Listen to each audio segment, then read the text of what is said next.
001, but yet we still do it because we've been trained to do that.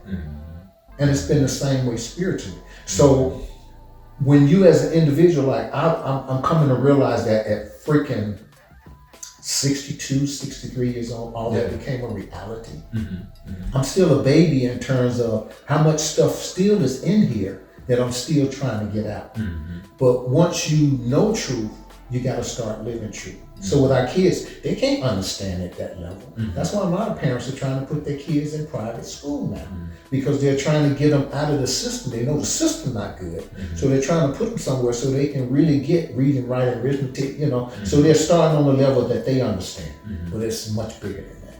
Right. So what direction can one go to prepare their children for the world that they're about to be exposed to, and how can one train them to be a part of the solution when it comes to collective consciousness, raising the vibrations, a better, brighter future, love and generosity and all those things you were saying, as far as is it religion?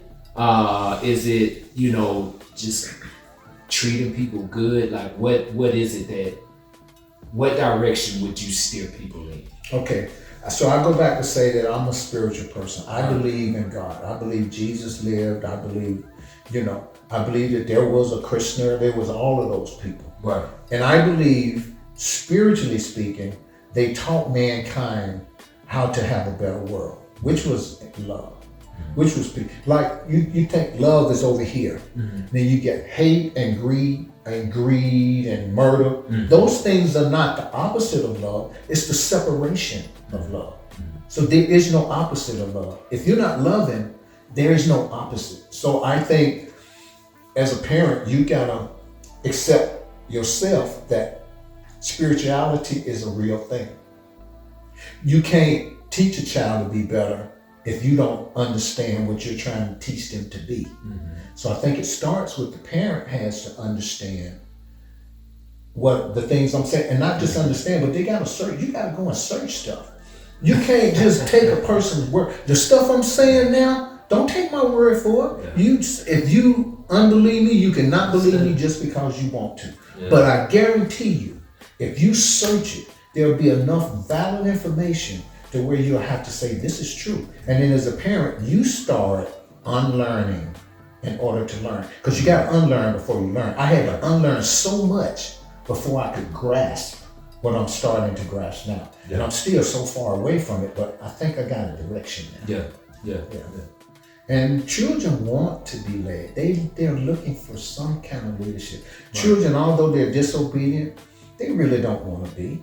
I mean, but they can't stop themselves. It's like it's like a person that smokes. They can't stop smoking. They'll try like 50 times. They want to stop, but they can't. And our children have been spiritually drugged for so long that they're just searching and pulling and grabbing and it's in a direction that it's not going to be beneficial down the road. They're going to do some good things. There's some nice things, some noble things. But the end result, when you look at how things are going, it's not on the side of, I think, what our Creator would want, because there's so much evil, there's so much hatred. If you look at the news, they report on murders. They look for murders to report on. They look for tragedy to report on. But what about finding the neighbor's dog down the street and all? They give you one little happy one. One 30-second segment. Yeah, 30-second segment. But what if they flip the script? It will change people's lives. So there's a narrative. There is powers that be that own the major TV stations and radio stations, but we don't see the spiritual side of it. We see the human side. They want to keep us looking at the human side. But I'm to the point now to where, like I said, I wrote this book and I'm just on that journey to where it's time, we gotta wake up. Yeah. So speaking of the spiritual side, let's so we had a viewer write in and ask, how do you pass down your religious beliefs to your children? What is an effective way of doing that? Well, to be really honest, well, I'm always honest, but Right. I preface it with that. I can talk about the black community and the white community because I've been in both churches. Right. But it's like what we're passing down is what we've always done. You go to church on Sunday, you go to Sunday school, if you can sing, you get on the choir, and you make sure that you go to church every Sunday and Wednesday if you can. Mm-hmm. That's the only thing we pass down because that's the only thing we know. Right. So we pass that down pretty regular. I mean, but what's the benefit of that? Yeah. So religion and spirituality are two different things. Right. And in my book, if you look on page 25 and 26, I list all of these churches that were formed. I won't go through the list of all of them, but on page 25, that's why you need to get the book, because sometimes we talk about the book. Oh, yeah. On page 25, 26, I list all of these churches and I list about how they were formed and what happened when they started. And these churches were started because of disagreement. It didn't say much about all the history of spirituality, about finding the scrolls, and that's what this scroll would interpret it to be, and that's spirituality. Mm-hmm. So we're passing down all that we can pass because we don't really know anymore unless we study. Yeah. Now, there are some people that have studied and passed down why they are Baptist or why they are Lutheran or why they are these kinds of things. But generally speaking, we can't pass down what we don't know. Mm-hmm. And we only pass down what we understand. Just go to church and listen to the pastor, pay your tithes, and that's pretty much all we can give them. Well, I agree with that, but I also say that this is just my little 2 cents. Mm-hmm. What you've already said, being that example mm-hmm. of whatever faith it is that you're involved in. It's something I always hear you say is like, whatever you believe, do you really believe it and do you really do it? Mm-hmm. So it's like, not, being, not just hearing it, not just going through the rituals of going to church and paying tithes and praying, in the morning or saying the grace over the food, mm-hmm. but in your daily walk. Mm-hmm. Like, how do you treat people? How do you respond in certain situations? Mm-hmm. How do you talk to your kids, or how do you talk to your neighbors? Are you road raging every time in traffic? Mm-hmm. All of those things to me are ways of explaining through your actions how to live this religion that we're going to study, that we're going to gatherings, whether it's church or the mosque or the temple mm-hmm. or wherever you're going. Perfect. Yes, I totally, yes.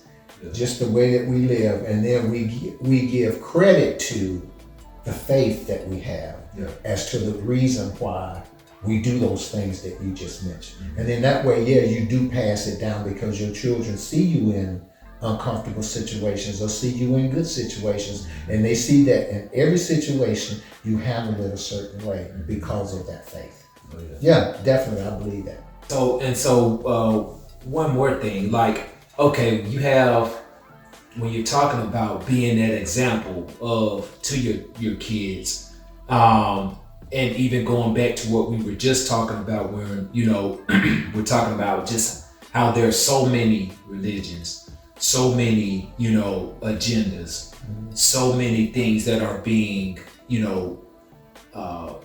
put in people's faces. How do we know what's the right way? How do we know what the true religion is, or what the truth is concerning religion? And, why is it so easy to pass down? Why do we pass down certain things or certain beliefs to our children when we haven't even sometimes verified those things as being truth? I go to church because my mama took me to church. Mama took me to church because grandma took her to church. I'm Baptist because my grandma's Baptist. I can only speak from that sort of perspective, because that's our churches. The church is all I know. You know what I'm saying? Yeah. So, as far as our upbringing, why is it easy to just pass down tradition as opposed to really taking the time to verify that what I'm teaching my child is the truth? Well, see, I'll tell you about the black community. Okay. With the black community, church was the most important thing for us, even back in slavery times. Church was the only way we had any relief. We had to believe in God. And the believing in God was, first of all, we were not allowed to read, so we had to go by what was told us. And then once blacks did learn how to read and then start, because we started with the where is it? Southern Baptist Convention started in 1845. That's so black people can have a voice in church. Okay, yeah. Okay. So when they had a voice, they had the Bible that was printed, the Bible that we have. It's been like rewritten and all of that. But we had the 66 books of the Bible, and it was taught by the person that they felt like was knowledgeable enough to be the pastor. So what that person did, that person just went and just read the Bible and prayed and felt like, okay, this is on my heart to preach this and to say this. And everything that they preached and said came from the pages of that Bible. So the only other thing they knew is, in order to hear the Bible, we got to go to church. And so that became a ritual of, okay, well, we can't just get all we need from the pulpit, from the preacher. So let's start Sunday school so we can get more depth into what's being said. But again, it was, you come to church, you get the Sunday school teacher, but nobody went beyond that Bible that was given to them to even verify if everything in there was true. So it was just one of those things where we just kept passing it down. And when I did my own research, I found out that Constantine, there were the Jews and then there were the Protestants. Nobody could get along. So he called, I forget, 133 of the religious people sect from all over. He said, I want you to take all of these texts, all of these scrolls, and I want you to come up with something that just they can all agree to. So there were more than 66 books. That's just the only ones that they put in there because that's what they felt. So again, we have these 66 books and from that commentaries and all these things, but nobody, in order to get the truth, you got to really go back enough. And nobody has done that, especially in the black community. We don't do that. We've got Bible colleges and all that kind of stuff, but nobody really goes back and digs because that takes a lot of time. Yeah, definitely. Yeah, and so that's why we've just been taught just to regurgitate. Yeah. And it's gonna always be that way until, like I say, somebody say, okay, I just want to know the truth. Because I told somebody about Constantine and all that, they didn't believe me, and I had my notes, and I had to go back and show them where they could go back and pull it up on the internet and see it. Yeah. But how many people do that? Yeah. So that's why it's passed down like that. So I mean, so in a way, it has to be a desire to know truth has to be a priority in a person's life, and it has to be enough of a priority in the desire in your life for you to put in the work to get the knowledge and the truth and understanding to pass down to your kids. And that's my thing.